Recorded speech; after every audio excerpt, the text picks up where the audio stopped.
आप सभी को नमस्कार। आज बेहद ही खास वनस्पति लेके आया हूँ। पूरी जानकारी के लिए वीडियो को अंत तक देखना ना भूलें।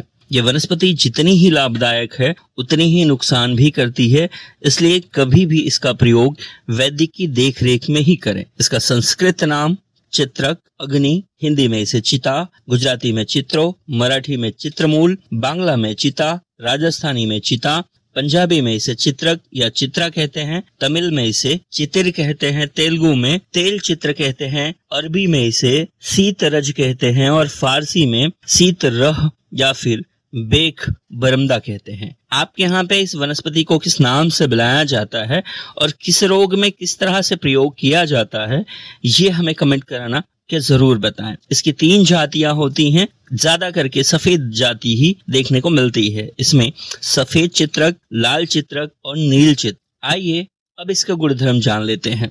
चित्रक का जो रस है वो कटु और तिक्त होता है। इसका गुण जो है वो लघु, रोक्ष, तीक्ष्ण होता है।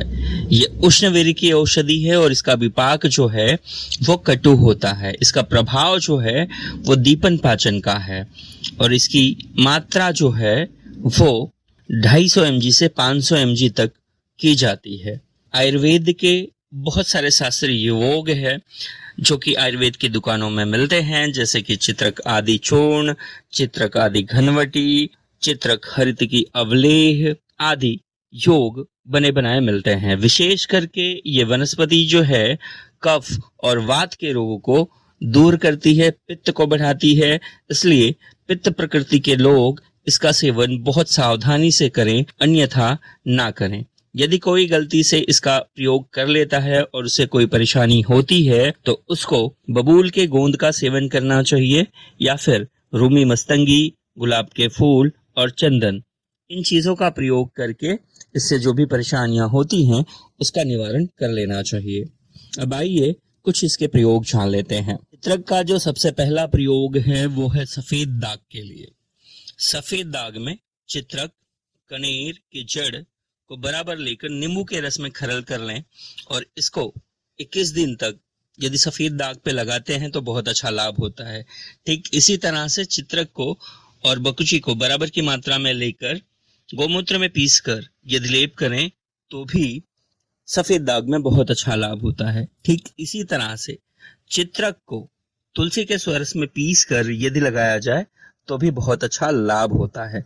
ठीक इसी तरह से जिन लोगों को बवासीर हो वो लोग चित्रक को गोमूत्र में पीसकर यदि लेप करते हैं तो उन्हें भी बहुत अच्छा लाभ होता है।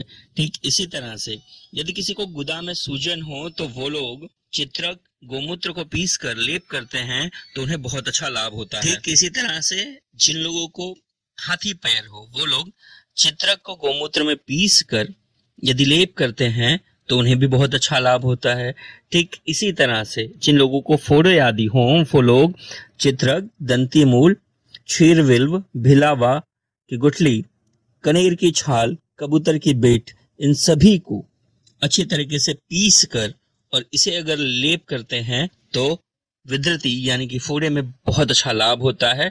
वो पककर फूट जाता है, फिर उसको वर्ण रोपण की चिकित्सा करने से वो ठीक हो जाता है।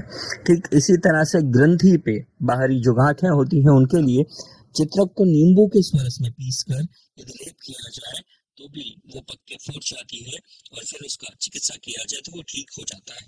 ठीक इसी तरह से आम वात में चित्रक को जल में पीसकर उसकी पोटली बनाकर यदि उस जगह पे लगाया जाए जहाँ पे दर्द होता है तो बहुत जल्दी आराम मिलता है। ठीक इसी तरह से जिन लोगों को दाद वगैरह होता है वैसी कंडीशन में चित्रक मूल को मक्खन में पीसकर अगर लेप किया जाए तो बहुत जल्दी लाभ होता है।